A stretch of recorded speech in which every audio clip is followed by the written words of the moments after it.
서울 마포구의 한 오피스텔에서 일어난 믿기 힘든 사건을 지금부터 들려드리겠습니다. 평범한 실종 신고로 시작된 이 사건은 곧 충격적인 진실을 드러내며 수사진들을 경악시켰습니다. 3일간 연락이 두절된 40대 남성, 그리고 그가 남긴 이상한 문자 메시지들. 하지만 현장에서 발견된 혈흔과 여행 가방을 끌고 사라진 의문의 인물은 이 사건이 단순한 실종이 아님을 암시했습니다. 경제적 절망에 빠진 한 남성의 극단적 선택이 어떻게 치밀한 범죄로 발전했는지, 그리고 베테랑 형사가 과학 수사와 끈질긴 추적을 통해 진실을 밝혀내는 과정을 지금부터 여러분께 전해드리겠습니다.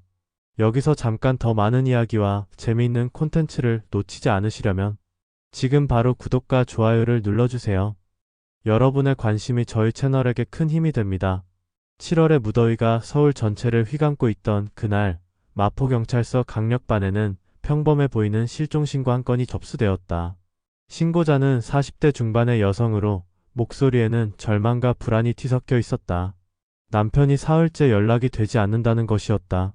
어제 밤부터 계속 전화를 해봐도 꺼져 있어요. 이런 적이 한 번도 없었는데. 여성의 떨리는 목소리가 수화기 너머로 들려왔다. 첩수를 받은 경찰관은 처음엔 단순한 가출이나 일시적인 연락 두절 정도로 생각했다. 하지만 신고자의 간절한 목소리와 상황 설명을 들으며 점차 심각성을 깨달아갔다. 실종된 남성은 40대 초반의 회사원으로 평소 성실하고 가족을 사랑하는 사람이었다. 마지막으로 목격된 곳은 마포구에 위치한 자신의 오피스텔 사무실이었다. 그는 작은 사업을 운영하며 그곳에서 일하고 있었는데 7월 13일 오후를 마지막으로 흔적이 사라졌다. 강력반 김영사는 20년 넘게 경찰 일을 해온 베테랑이었다. 수많은 사건을 해결해온 그의 직감은 이번 사건이 단순한 실종이 아니라는 것을 말해주고 있었다. 특히 신고자가 전한 몇 가지 이상한 점들이 그의 주의를 끌었다. 남편이 평소와 다른 문자를 보냈어요. 문자도 이상하고 내용도 평소 같지 않았어요. 부인의 말에 김영사는 귀를 기울였다. 실종 당일인 7월 13일 저녁 남편의 휴대전화로 몇 차례 메시지가 왔다고 했다. 하지만 그 내용이 평소 남편의 말투와는 전혀 달랐다는 것이었다. 김영사는 즉시 현장으로 향했다. 마포구의 한 오피스텔 2층에 위치한 실종자의 사무실 앞에 서자 묘한 긴장감이 감돌았다. 건물 관리사무소에서 열쇠를 받아 문을 열었을 때 그의 예감은 현실이 되었다. 사무실 안은 언뜻 보기에는 평범해 보였지만 숙련된 수사관의 눈에는 여러 이상한 점들이 포착되었다. 바닥 곳곳에 물기가 있었고 벽면 일부에는 뭔가를 닦아낸 듯한 흔적이 보였다. 특히 사무용 의자 주변과 책상 근처 바닥에는 누군가 급하게 청소를 한 듯한 자국이 선명했으며 미세한 락스 냄새가 풍기고 있었다. 이건 혈흔을 닦아낸 흔적이야. 라며 김영사는 혼잣말을 하며 즉시 사건을 강력사건으로 전환하고 본격적인 수사에 착수했다. 감식반을 요청하여 현장에 도착한 과학수사요원이 루미놀 용액을 뿌리자 어둠 속에서 푸른 빛이 번져나갔으며 예상대로 곳곳에서 혈흔 반응이 나타났다. 이는 단순한 실종 사건이 아니라 강력 사건일 가능성이 높다는 것을 의미했다. 현장 감식을 마친 후 그는 건물 관리사무소로 향했다. CCTV 영상 확보가 우선이었다. 7월 13일 오후부터 14일 새벽까지의 영상을 모두 보여주세요. 관리사무소 직원은 협조적이었다. 모니터에 나타난 영상을 보며 김영사는 집중했다. 실종자가 마지막으로 사무실에 들어가는 모습이 오후 2시경에 포착되었다. 그 후 몇 시간 동안은 별다른 움직임이 없었다. 그런데 저녁 7시경 한 남성이 엘리베이터에서 내려 실종자의 사무실 방향으로 향하는 모습이 보였다. 화질이 선명하지 않아 얼굴을 정확히 식별하기는 어려웠지만 체격과 복장으로 보아 40대 정도의 남성으로 추정되었다. 더욱 이상한 것은 그 다음 날인 7월 14일 새벽 2시경의 영상이었다. 같은 남성이 큰 여행 가방을 끌고 엘리베이터에서 내려오는 모습이 포착된 것이다. 가방의 크기로 보아 성인 한 명이 들어갈 수 있을 정도였다. 남성은 주차장으로 향했고 잠시 후 승용차 한 대가 지하 주차장에서 나가는 모습이 확인되었다. 김영사의 심장이 빨라졌다. 이는 명백히 시체유기 정황이었다. 그는 즉시 차량 번호판 확인을 지시했다. 다행히 지하 주차장 출입구의 CCTV에서 번호판이 선명하게 포착되었다. 차량 소유주를 조회한 결과 실종자의 전 직장 동료인 40대 남성으로 확인되었다. 두 사람은 몇 년 전 같은 회사에서 근무했던 사이였다. 김 형사는 즉시 용의자의 신상 정보와 현재 거주지를 파악하기 시작했다. 용의자의 주민등록상 주소지는 서울이었지만 추가 조사 결과 현재는 경북 경산에서 작은 공장을 운영하고 있다는 사실이 밝혀졌다. 공장은 플라스틱 제품을 제조하는 소규모 업체였고 용의자는 그곳에서 혼자 일하고 있었다. 한편 실종자의 부인으로부터 추가 정보를 얻기 위해 재차 면담을 하였고 부인은 남편과 용의자의 관계에 대해 자세히 설명해 주었다. 남편이 그 사람 때문에 고민이 많았어요. 자꾸 돈을 빌려달라고 하고 거절하면 화를 내고. 부인의 증언에 따르면 용의자는 사업 실패 후 경제적으로 어려움을 겪고 있었고 실종자에게 여러 차례 금전적 도움을 요청했다고 했다. 하지만 실종자는 자신도 사업이 어렵다며 거절해왔다는 것이다. 이는 명확한 범행 동기가 될 수 있었다. 김 형사는 용의자의 최근 행적을 더 자세히 추적하기로 하고 통신사의 협조를 요청하여 용의자의 휴대전화 위치 추적을 실시한 결과 사건 당일 밤 서울에서 경북 경산으로 이동한 기록이 확인되었다. 또한 금융기관에 대한 수사 관계자 조회를 통해 놀라운 사실이 드러났다. 실종자 명의의 주식 계좌에서 사건 다음 날인 7월 14일 상당한 금액의 주식이 매도된 것이다. 매도 금액은 약 3천만 원 상당이었고 이는 용의자가 실종자의 금융 정보를 알고 있었거나 강제로 알아낸 것으로 추정되었다. 더욱 충격적인 것은 실종자의 휴대전화 사용 기록이었다. 사건 당일 밤부터 이틀간 실종자의 휴대전화로 그의 가족들에게 메시지가 발송되었고 그 내용은 급한 일이 생겨서 며칠 연락 못할 것 같다. 걱정하지 말고 기다려 등이었다. 하지만 문체와 표현이 평소 실종자의 것과는 확연히 달랐다. 김 형사는 이제 확신을 가지게 되었다. 이는 계획적인 살인사건이며 용의자는 범행 후 시체를 은닉하고 마치 실종자가 살아있는 것처럼 위장하려 했다는 것을. 하지만 아직 가장 중요한 것은 실종자의 시신을 찾는 일이 남아있었다. 즉시 경북경찰청과의 공조수사가 시작되었다. 용의자의 공장 주소와 그 주변 지역에 대한 수색계획이 수립되었고 시간이 지날수록 증거가 인멸될 가능성이 높았기 때문에 신속한 검거가 필요했다. 7월 15일 새벽 김 형사는 경산으로 향하는 차 안에서 지난 이틀간의 수사 결과를 정리했다. CCTV 영상, 통신 기록, 금융거래 내역, 그리고 무엇보다 현장에서 발견된 혈흔까지 모든 증거가 용의자를 가리키고 있었고 이제 남은 것은 용의자를 검거하고 실종자의 시신을 찾는 것뿐이었다. 하지만 김 형사는 알고 있었다. 진짜 수사는 지금부터 시작이라는 것을. 용의자가 순순히 자백할 리 없었고 시신의 위치를 알아내는 것도 쉽지 않을 것이었다. 경산으로 향하는 고속도로 위에서 김 형사는 이 사건의 진실을 반드시 밝혀내겠다는 다짐을 다시 한번 굳혔다. 여행 가방을 끌고 사라진 용의자, 위장된 문자 메시지, 그리고 사라진 3천만 원. 모든 퍼즐 조각들이 하나씩 맞춰지고 있었다. 이제 마지막 퍼즐 조각인 진실을 찾을 시간이었다. 7월 15일 새벽 5시 경북 경산시의 적막한 공단 지역에 서울에서 출발한 수사진들이 도착했다. 김 형사를 포함한 서울 마포경찰서 강력반과 경북경찰청 수사진이 합류하여 총 10여 명의 수사진이 용의자 검거 작전을 준비했다. 이른 새벽 공기는 차갑고 습했지만 수사진들의 긴장감은 한여름의 열기보다도 뜨거웠다. 용의자가 운영하는 공장은 경산시 외곽의 작은 공단 내에 위치해 있었다. 주변에는 비슷한 크기의 소규모 공장들이 드문드문 자리 잡고 있었고 새벽 시간이라 인적이 거의 없어 수사에는 유리한 환경이었다. 김 형사는 공장 주변을 살펴보며 용의자 검거 작전을 점검했다. CCTV에서 확인된 그 승용차가 저기 있습니다. 경북경찰청 박 형사가 지적한 곳에는 며칠 전 서울 마포구 오피스텔에서 포착되었던 바로 그 차량이 주차되어 있었다. 번호판도 일치했다. 이제 용의자가 이곳에 있다는 것이 확실해졌다. 하지만 성급하게 접근할 수는 없었다. 용의자가 흉기를 소지하고 있을 가능성이 높았고 무엇보다 시신의 위치를 파악하기 전에 증거를 인멸할 우려가 있었다.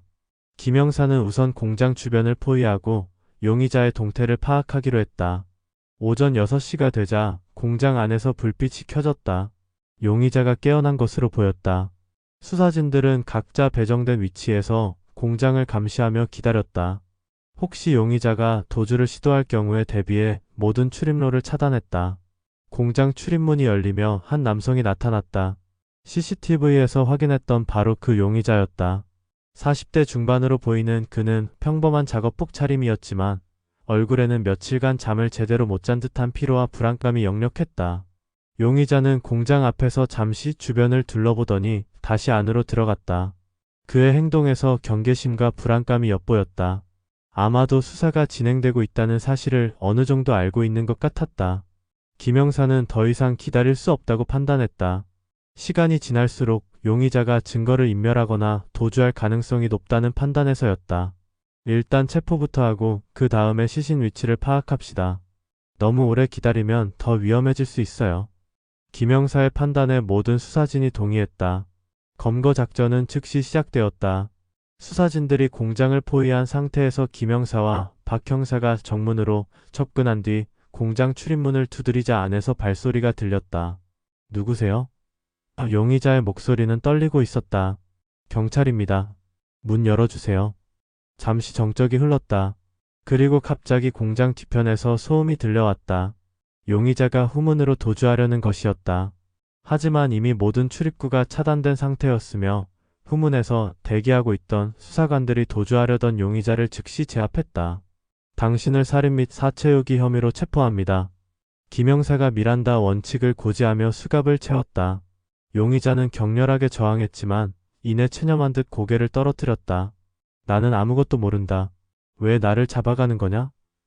용의자는 여전히 혐의를 부인했지만 그의 얼굴에는 이미 체포될 것을 예상하고 있었다는 표정이 역력했다. 김 형사는 용의자를 경상경찰서로 이송한 후 본격적인 조사에 착수했다. 하지만 용의자는 완강하게 혐의를 부인했다. 서울에서 누군가를 만난 것은 맞지만 죽이지는 않았고 시신도 모른다는 주장을 되풀이했다. 그럼 7월 13일 밤에 여행 가방을 끌고 온 것은 뭐였습니까? 김 형사가 CCTV 영상을 보여주며 추궁했다. 그건 그냥 짐이었어요. 서울에서 가져올 물건이 있어서. 용의자의 대답은 앞뒤가 맞지 않았다. 그럼 피해자 명의로 주식을 매도한 것은 어떻게 설명하시겠습니까? 김 형사가 금융 거래 내역을 제시하자 용의자의 얼굴이 창백해졌다. 그건 그 사람이 돈을 빌려주기로 해서. 용의자는 말을 더듬으며 변명을 늘어놓았지만 설득력이 없었다. 조사 과정에서 용의자의 최근 행적이 더욱 자세히 드러났다. 그는 몇 달 전부터 경제적으로 극심한 어려움을 겪고 있었다. 공장 운영이 어려워지면서 임대료와 각종 공과금을 연체하고 있었고 개인적인 빚도 상당했다. 총 채무액은 약 1억 원에 달했다. 이런 상황에서 용의자는 과거 직장 동료였던 피해자에게 여러 차례 도움을 요청했다. 처음에는 소액의 생활비를 빌려달라고 했지만 점차 더 큰 금액을 요구하게 되었다. 하지만 피해자는 자신도 사업이 어렵다며 계속 거절했다. 용의자의 휴대전화를 압수수색한 결과 더욱 결정적인 증거들이 발견되었다. 피해자와 주고받은 메시지 내역을 보면 사건 발생 며칠 전부터 용의자가 점점 더 절박하게 돈을 요구하고 있었다. 특히 마지막 메시지는 상당히 위협적인 내용이었다. 형님, 정말 마지막으로 부탁드립니다. 이번에 안 도와주시면 저 정말 어떻게 될지 모르겠어요. 피해자의 답변은 단호했다. 미안하다. 나도 어려운 상황이야. 다른 방법을 찾아봐. 이 대화가 사건 발생 하루 전인 7월 12일에 오고 간 것이었다. 용의자는 이 메시지를 받은 후 곧바로 서울로 향한 것으로 추정되었다. 한편 공장에 대한 압수수색도 동시에 진행되었다. 작은 규모의 플라스틱 제품 제조 공장이었지만 곳곳에서 의심스러운 흔적들이 발견되었다. 특히 공장 한쪽 구석에 설치된 정화조 주변에서 이상한 냄새가 났다. 여기 한번 봅시다. 과학수사요원이 정화조 뚜껑을 열어보려 했지만 쉽게 열리지 않았다. 뚜껑 주변에는 최근에 시멘트로 보강한 듯한 흔적이 보였다. 이는 명백히 뭔가를 숨기려 했다는 증거였다. 김 형사는 즉시 중장비를 동원해 정화조를 개방하기로 했다. 용의자에게 이 사실을 알리자 그의 얼굴이 더욱 창백해졌다. 정화조에서 뭐가 나올 것 같은데 지금이라도 솔직하게 말하는 게 어떻겠습니까? 김 형사가 마지막으로 자백 기회를 주었지만 용의자는 여전히 침묵으로 일관했다. 오후 3시경 정화조 개방 작업이 시작되었다. 악취가 심해 방독면을 착용한 상태에서 작업을 진행했다. 정화조 내부의 오물과 물을 제거하는 과정에서 검은 비닐봉지에 쌓인 형태의 물체가 발견되었다. 시신으로 추정되는 물체가 발견되었습니다. 과학수사요원의 보고에 현장의 모든 수사진이 긴장했다. 신중하게 시신을 수습한 후 국립과학수사연구원으로 이송하여 정확한 신원 확인과 사인 규명을 위한 부검을 의뢰했다. 예비 검안 결과 시신은 40대 남성으로 추정되었고 목 부위와 가슴 부위에 예리한 흉기에 의한 자상이 여러 개 발견되었다. 실종된 피해자일 가능성이 매우 높았다. 이 소식을 들은 용의자는 마침내 무너져 내렸다. 더 이상 부인할 수 없다는 것을 깨달은 것이었다. 하지만 여전히 고의적인 살인이 아니라 우발적으로 일어난 일이라고 주장했다.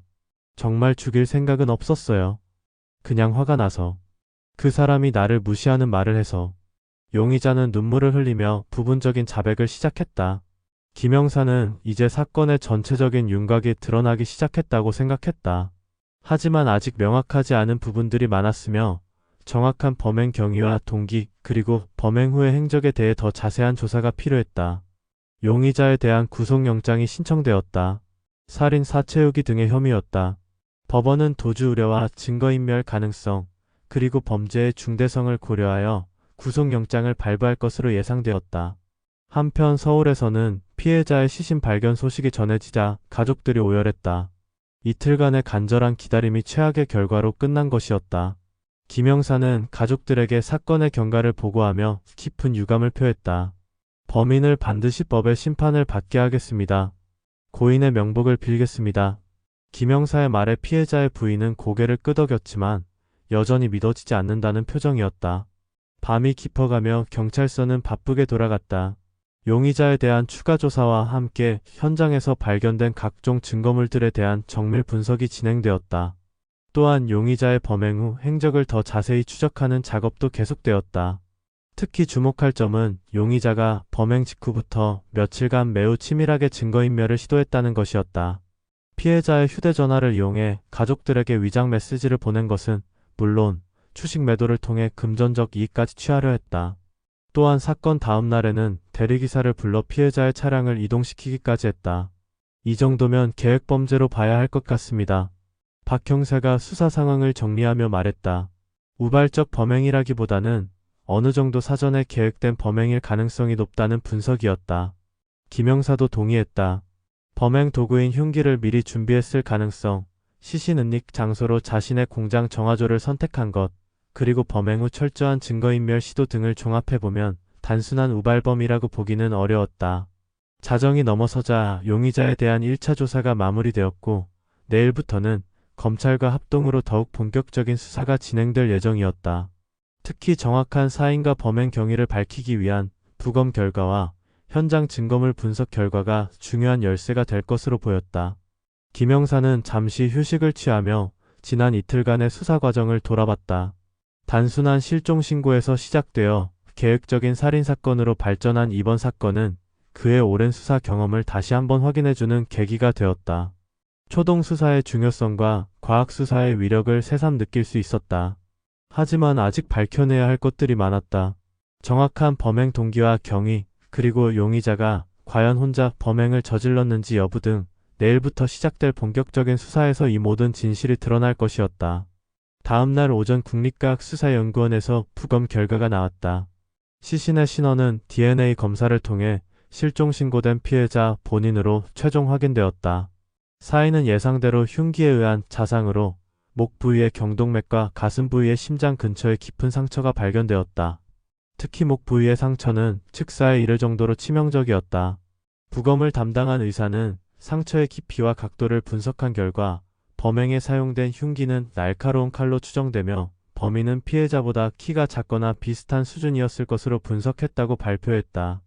또한 피해자의 손톱과 옷에서 범인의 것으로 추정되는 혈흔과 피부 조직이 발견되어 범행 과정에서 격렬한 몸싸움이 있었음을 시사했다. 김 형사는 이 부검 결과를 바탕으로 용의자에 대한 재조사에 착수했다. 전날 부분적으로 자백했던 용의자였지만 여전히 핵심적인 부분에 대해서는 진술을 회피하거나 거짓말을 하고 있었다. 부검 결과 피해자가 목과 가슴에 총 7개의 자상을 입었다고 나왔습니다. 이 정도면 우발적 범행이라고 보기 어려운데 어떻게 생각하십니까? 김영사의 질문에 용의자는 한참을 침묵하다가 입을 열었다. 정말 죽일 생각은 없었어요. 그런데 그 사람이 저를 너무 무시해서. 용의자의 목소리는 떨리고 있었다.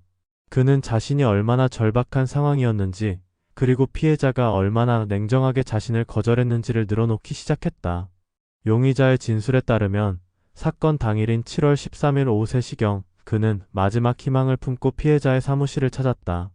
당시 그의 채무 상황은 극도로 악화된 상태였다. 공장 임대료 연체로 인해 곧 쫓겨날 위기에 처해 있었고 사채업자들의 독촉도 날로 심해지고 있었다. 제발 3천만 원만 빌려달라고 했어요. 정말 마지막이라고 이번만 도와달라고. 용의자는 당시 상황을 떠올리며 흥분했다. 하지만 피해자의 반응은 차갑기만 했다. 피해자는 자신도 사업이 어렵고 더 이상 도와줄 수 없다며 단호하게 거절했다.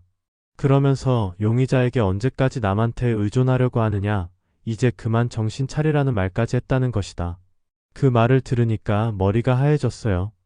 나는 이렇게 절박한데 그 사람은 나를 한심하게만 보고. 용의자는 그때의 분노와 모멸감을 토로했다. 하지만 김영사는 용의자의 진술에서 의심스러운 부분을 발견했다. 우발적인 격분에 의한 범행이라면 흉기를 어떻게 준비했을까 하는 점이었다. 그럼 칼은 어디서 났습니까? 사무실에 있던 건가요?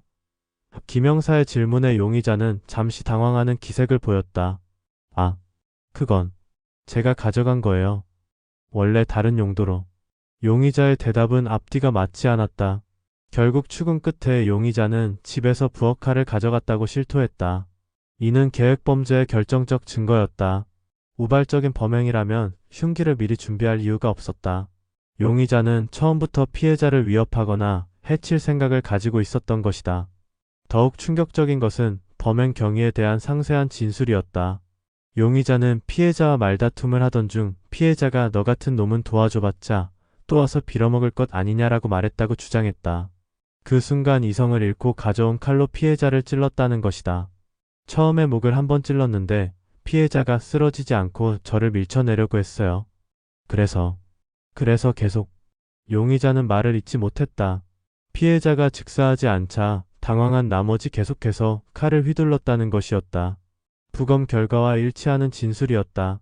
첫 번째 자상은 목 부위에, 나머지 6개의 상처는 가슴과 복부에 집중되어 있었다. 이는 피해자가 처음 공격을 받은 후에도 저항했고 용의자가 계속해서 공격을 가했음을 의미했다. 범행 후 용의자의 행동은 더욱 치밀했다. 그는 현장에서 즉시 증거인멸에 나섰다. 먼저 흉기와 피 묻은 옷을 비닐봉지에 넣어 처리했고 현장에 흩어진 혈흔을 닦아냈다. 이 과정에서 물걸레와 세제까지 사용했다. 가장 문제가 된 것은 시신 처리였다. 용의자는 미리 준비해온 큰 여행 가방에 피해자의 시신을 넣었다. 이 과정이 쉽지 않았지만 몇 시간에 걸쳐 작업을 완료했다. 그리고 밤이 될 때까지 기다린 후 자신의 차에 가방을 싣고 경산으로 향했다. 왜 하필 정화조의 시신을 유기했습니까? 김영사의 질문에 용의자는 거기가 가장 안전할 것 같았다고 답했다. 자신이 혼자 관리하는 공장이고 정화조는 평소 아무도 들여다보지 않는 곳이었기 때문이다. 하지만 용의자의 범행은 여기서 끝나지 않았다. 그는 범행 후 며칠간 피해자가 살아있는 것처럼 위장하기 위해 정교한 계획을 실행했다. 먼저 피해자의 휴대전화를 이용해 가족들에게 메시지를 보냈다. 급한 일이 생겨 며칠 연락하지 못할 것 같아. 걱정하지 말고 기다려달라 등의 내용이었다. 하지만 평소 피해자의 말투와는 다른 문체와 표현을 사용하는 바람에 가족들이 의심을 품게 되었다. 더욱 악질적인 것은 피해자의 금융 정보를 이용한 범행이었다. 용의자는 피해자의 휴대전화와 개인정보를 이용해 주식거래 앱에 접속했다. 그리고 피해자 명의로 보유하고 있던 주식 3천만 원 상당을 매도한 후 그 돈을 자신의 계좌로 이체했다. 그 돈은 제가 빌린 거예요. 어차피 저한테 빌려주기로 했던 돈이니까. 용의자는 끝까지 자신의 행동을 정당화하려 했다. 하지만 이는 명백한 강도살인에 해당하는 행위였다. 또한 사건 다음 날에 용의자는 대리기사를 불러 피해자의 차량을 이동시켰다.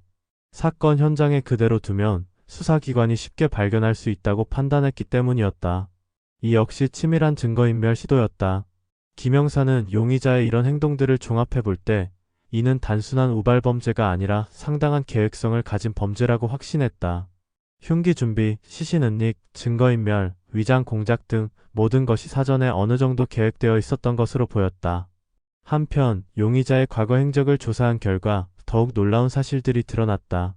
그는 경제적 어려움에 처한 후 여러 차례 다른 지인들에게도 금전적 도움을 요청했지만 모두 거절당했다.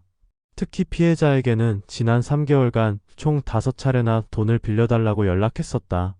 통신 기록을 분석한 결과 용의자와 피해자 사이의 관계는 점점 악화되고 있었다. 처음에는 정중하게 부탁하던 용의자가 거절당하자 점점 더 격한 표현을 사용하기 시작했다. 마지막 몇 차례 메시지는 거의 협박에 가까웠다. 형이 도와주지 않으면 정말 어떻게 될지 모르겠어요. 제발 한 번만 더 생각해 보세요. 저도 할 수 없이 하는 일이에요.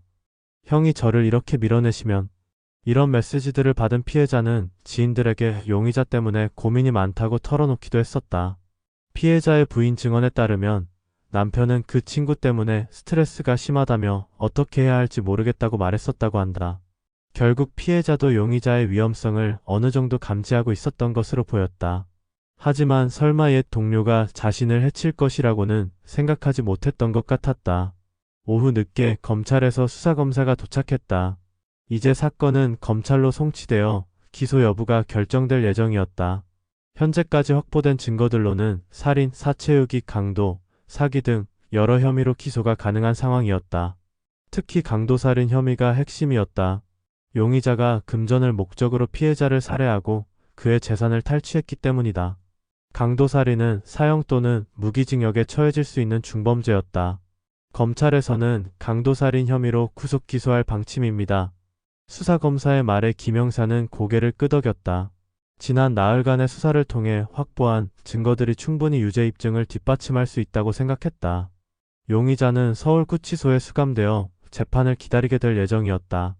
이송 과정에서도 용의자는 계속해서 정말 죽일 생각은 없었다며 우발범죄임을 강조했지만 이미 드러난 증거들 앞에서는 설득력이 없었다. 한편 피해자의 장례식 준비가 시작되었다. 40대 초반의 나이에 억울하게 세상을 떠난 피해자를 위해 많은 지인들이 조의를 표했다. 특히 같은 업계 종사자들은 성실하고 착한 사람이었는데 이런 일을 당하다니라며 안타까워했다. 피해자의 부인은 남편이 그 사람을 도와주려고 많이 노력했는데 결국 이런 일이 라며 눈물을 흘렸다. 실제로 피해자는 과거에 용의자에게 몇 차례 소액의 돈을 빌려준 적이 있었다. 하지만 용의자가 점점 더 큰 금액을 요구하자 더 이상 도와줄 수 없다고 거절했던 것이다. 밤이 깊어가며 김영사는 사건 수사 보고서를 작성했다. 단순한 실종 신고에서 시작되어 강도살인 사건으로 귀결된 이번 사건은 여러 면에서 시사점이 많았다. 무엇보다 초동 수사의 중요성이 다시 한번 확인되었다. 실종 신고 접수 후 즉시 현장에 출동하여 혈흔을 발견하지 못했다면 용의자가 더 완벽하게 증거를 인멸했을 가능성이 높았다. 또한 CCTV 영상 분석을 통한 신속한 용의자 특정도 사건 해결의 핵심이었다. 과학수사 기법의 발전도 큰 도움이 되었다. 현장의 미세한 혈흔 검출, DNA 분석을 통한 신원 확인, 디지털 포렌식을 통한 통신기록 분석 등이 모두 중요한 증거가 되었다. 하지만 무엇보다 안타까운 것은 이런 비극이 예방될 수 있었을 것이라는 점이었다. 용의자의 경제적 어려움과 절망감, 그리고 피해자에 대한 원망이 이런 극단적인 범죄로 이어진 것이다. 김영사는 보고서를 마무리하며 생각했다. 사회적 안전망의 중요성과 함께 개인의 경제적 어려움이 어떻게 범죄로 이어질 수 있는지에 대한 경각심이 필요하다고. 그리고 무엇보다 생명의 소중함에 대한 인식이 더욱 확산되어야 한다고. 내일부터는 검찰 수사가 본격적으로 시작될 예정이었다. 재판에서 용의자가 어떤 형량을 받게 될지는 알 수 없지만 적어도 피해자의 억울함은 어느 정도 풀릴 것으로 기대되었다. 자정을 넘긴 시각, 김영사는 마지막으로 피해자의 사진을 바라봤다.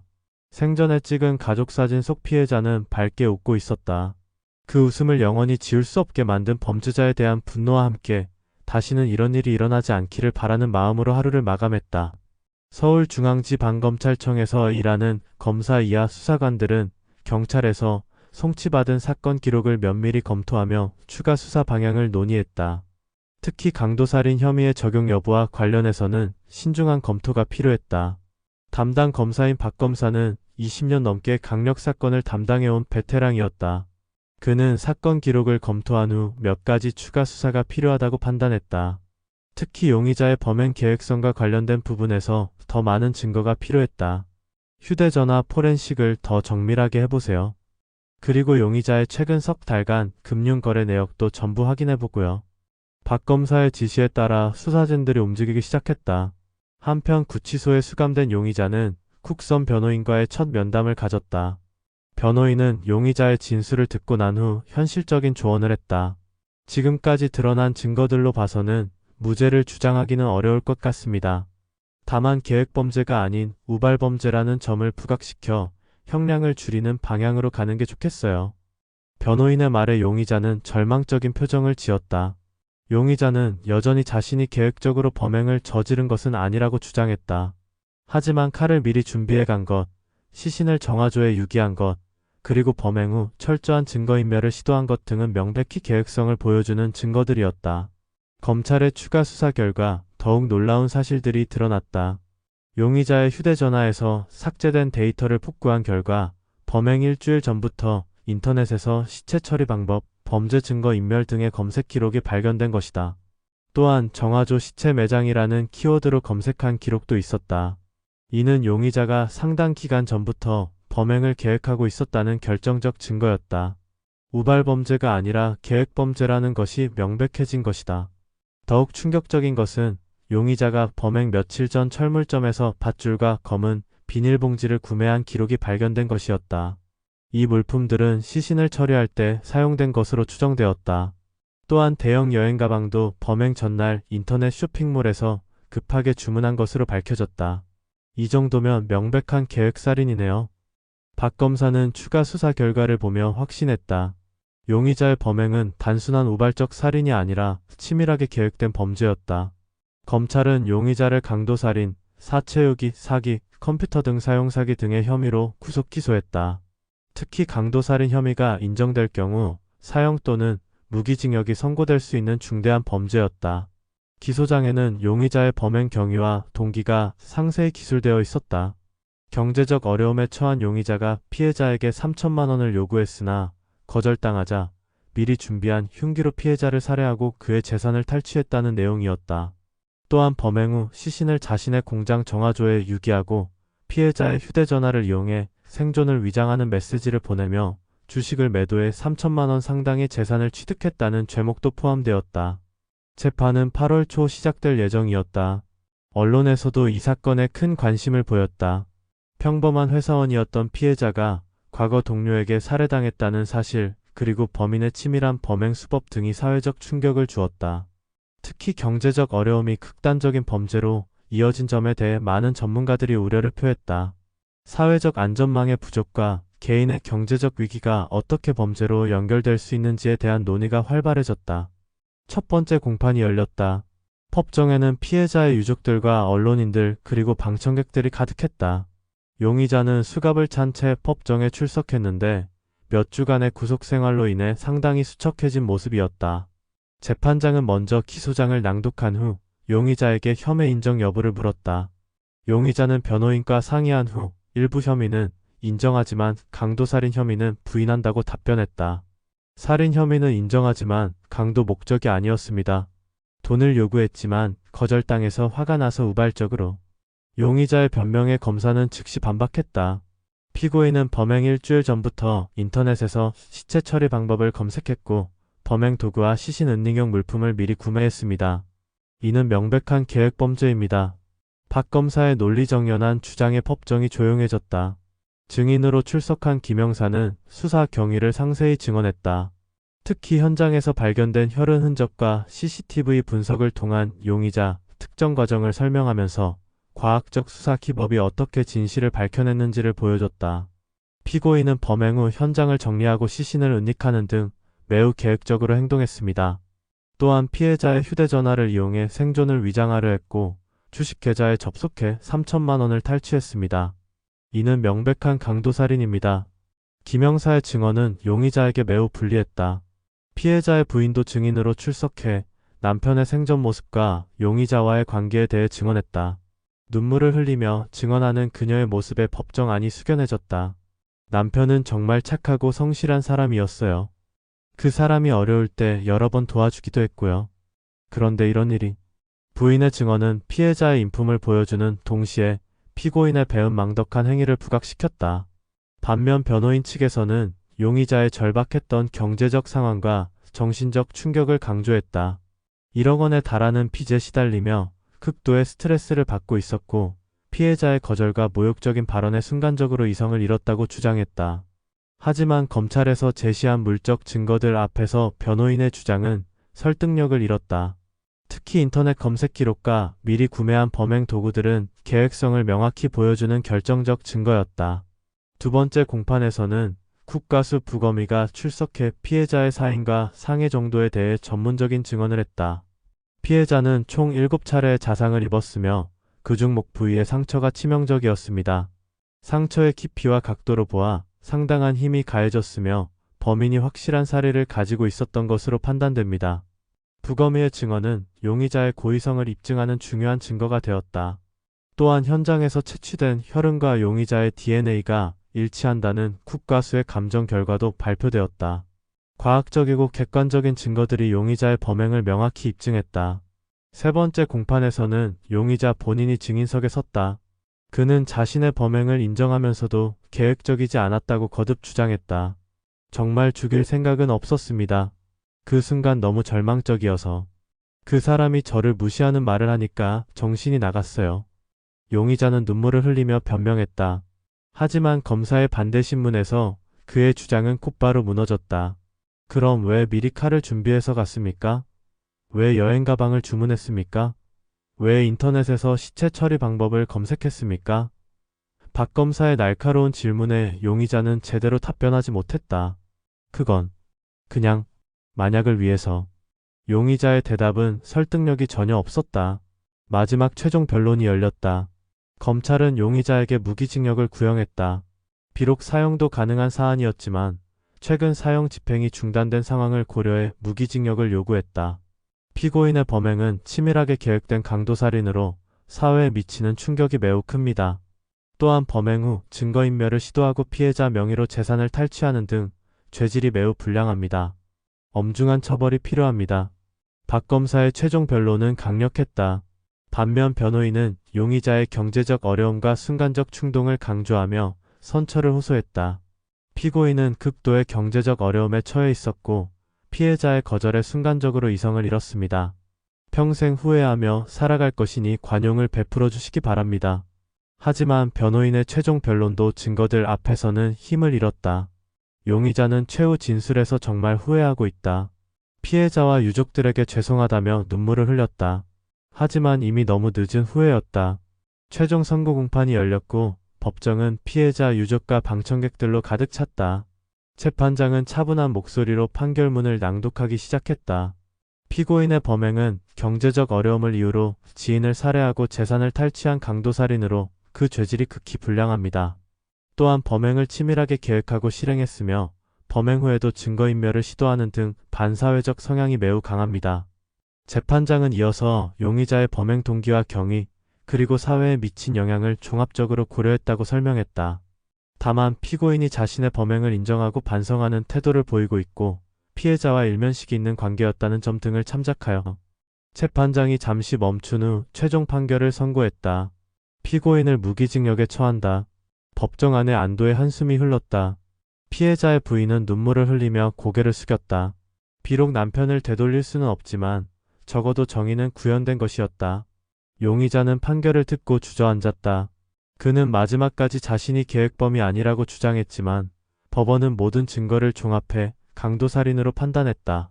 판결 후 피해자의 부인은 기자들과의 인터뷰에서 남편이 조금이나마 편안해졌을 것 같다며 이런 일이 다시는 일어나지 않았으면 좋겠다고 말했다. 담당 검사인 박 검사도 철저한 수사를 통해 진실을 밝혀낸 결과라며 앞으로도 이런 강력 범죄에 대해서는 엄정하게 대처할 것이라고 밝혔다. 김 형사는 판결 소식을 들으며 지난 2달간의 수사 과정을 돌아봤다.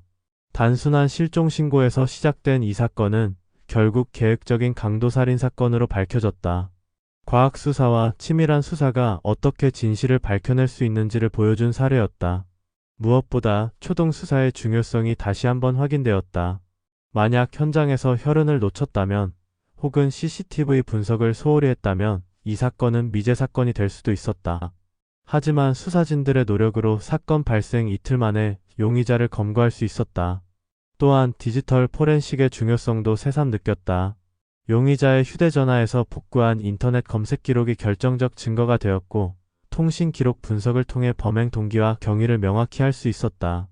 하지만 가장 안타까운 것은 이 모든 비극이 예방될 수 있었을 것이라는 점이었다.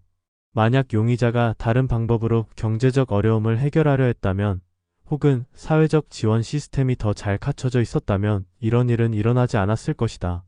용의자 측에서는 항소를 포기했다. 변호인은 더 이상 법정에서 다툴 실익이 없다며 피고인이 죗값을 치르며 반성하겠다고 했다고 밝혔다. 이로써 이 사건은 1심에서 종결되었다. 피해자의 장례는 이미 2달 전에 치러졌지만 판결이 확정된 후 유족들은 다시 한번 추도식을 가졌다. 생전에 피해자와 가까웠던 사람들이 모여 고인의 명복을 빌었다. 정말 착하고 성실한 사람이었는데 참석자들은 하나같이 피해자의 인품을 그리워했으며 그는 평범한 회사원이었지만 주변 사람들에게 사랑받는 사람이었다. 그런 그가 과거 동료의 손에 이런 끔찍한 죽음을 당했다는 사실이 모두에게 큰 충격이었다. 한편 이 사건은 사회에 많은 교훈을 남겼다. 개인의 경제적 위기가 어떻게 극단적인 범죄로 이어질 수 있는지, 그리고 그런 위기 상황에 있는 사람들을 어떻게 도와야 하는지에 대한 논의가 활발해졌다. 또한 과학수사의 중요성과 함께 초동수사의 중요성도 다시 한번 부각되었다. 신속하고 정확한 수사가 어떻게 진실을 밝혀내고 정의를 구현할 수 있는지를 보여준 사례로 평가받았다. 겨울에 들어서며 이 사건에 대한 언론의 관심도 점차 줄어들었다. 하지만 관련자들에게는 여전히 생생한 기억으로 남아있었고 특히 피해자, 가족들은 평생 이 상처를 안고 살아가야 했다. 용의자는 교도소에서 복역하며 자신의 죄를 반성하고 있다고 전해졌다. 하지만 그 어떤 반성과 후회도 이미 세상을 떠난 피해자를 되돌릴 수는 없었고 한순간의 잘못된 선택이 두 가정을 영원히 파괴한 것이다. 김영사는 이 사건을 통해 많은 것을 배웠다. 수사기법의 발전도 중요하지만 무엇보다 이런 비극이 반복되지 않도록 하는 것이 더욱 중요하다는 것, 그리고 생명의 존귀함과 사회 구성원들 간의 신뢰가 얼마나 소중한 것인지를 다시 한번 깨달았다. 마포구 오피스텔에서 시작된 이 사건은 결국 법정에서 막을 내렸다. 하지만 그 여파는 오랫동안 관련자들의 마음속에 남아있을 것이다. 정의는 구현되었지만 잃어버린 생명은 다시 돌아오지 않는다는 씁쓸한 진실과 함께 지금까지 마포 오피스텔 살인사건 이야기였습니다. 시청해주셔서 감사합니다.